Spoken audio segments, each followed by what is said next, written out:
Sanibona bafethu uvane lo. I'm here to speak about indaba kaMbekezeli Mbokazi. I know Mbekezeli Mbokazi right now he is going to play for iChicago Fire FC. But ke kunento la engifuna ukukhuluma ngayo regarding le transfer yakhe uMchida. Kuthiwa before kufike le team le, ama-team ase-Europe. Ama-team ase-Europe a-offerisha i-Orlando Pirates imali encane engango-2 million.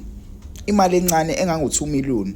And the Orlando Pirates iyayidecline leyo offer leyo. Reason being, you cannot play imali encane kanje for umdlali onjengombekezeli Mbokazi. A big player like umbekezeli Mbokazi, you cannot sell that player ngemali encane kanje engango-2 million. Ingakho bayihlehlisa imove kaMbekezeli Mbokazi to go to Europe. Zithi indaba ama-team ase-Europe ngeke akwazi ukuthi akhokhele imali eningi for umdlali oqhamuka e-Africa.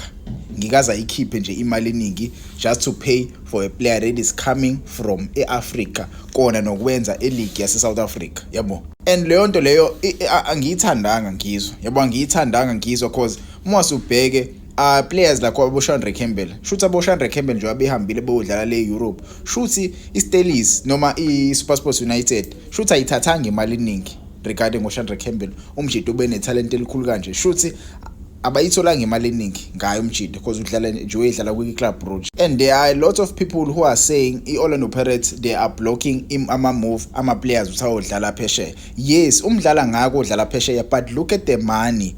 Look at the money lama-team lawa afika nayo, yabo. Akusiyona imali ethini, akusiyona ngempela imali ethini.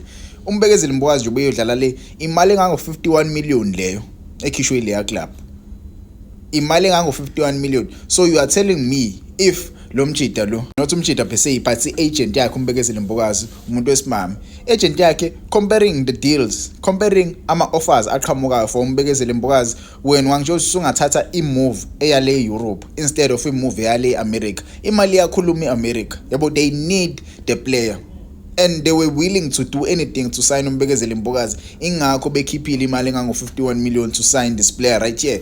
And there are people who are saying Orlando Pirates are blocking the move for Mfokeng. Orlando Pirates is not blocking any move for Relebohile Mfokeng. They are not doing that. There are many offers coming in for Relebohile Mfokeng, but the price is not up on par regarding the talent Mfokeng analo, yabo. Comparing Mfokeng with other players, Mfokeng is by far the best youngsters eseyisaba nayo Orlando Pirates.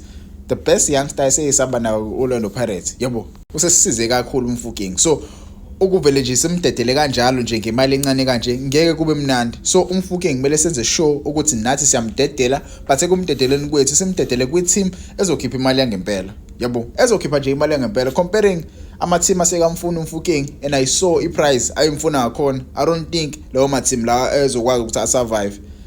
I don't think iPirates ayizovuma. iPirates ifuna nje imali kuphela.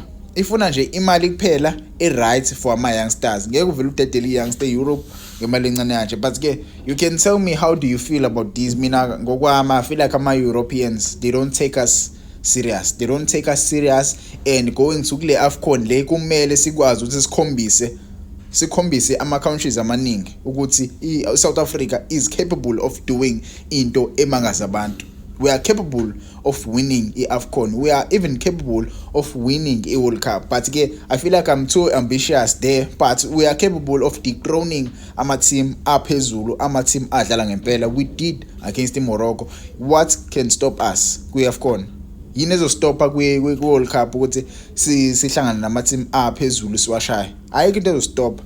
Ayikho into ezosivimba ukuthi sikwazi ukudlala against the best out of the best and beat those guys. A player like Mbekezeli Mbokazi will shock a lot of people going to the international football. The international stage will expose a player like Mbekezeli Mbokazi and bring him to the highest market of defenders azothengwa, yabo. Umchida, I don't see him staying lapha kwi-Chicago. I don't see him staying with Chicago. I see him playing a Euro. I see him going to a Europe, yabo. Ngiyambona impela eya kodlala e-Europe maybe in the 2 or 3 years, yabo, because umchida unalo i-talent. Nayo Mfokeng bafethu mekufika nje i-team ezenamali right, I think nathi kumele simdedele. Hayi le ndaba le yase-Europe esinikeza imali encane, cha. Nayo uNkota samhambisa because wayeyale eSaudi Arabia, and iSaudi Arabia i-team yalapha ikhipha imali yangempela ishisiwe. So yeah.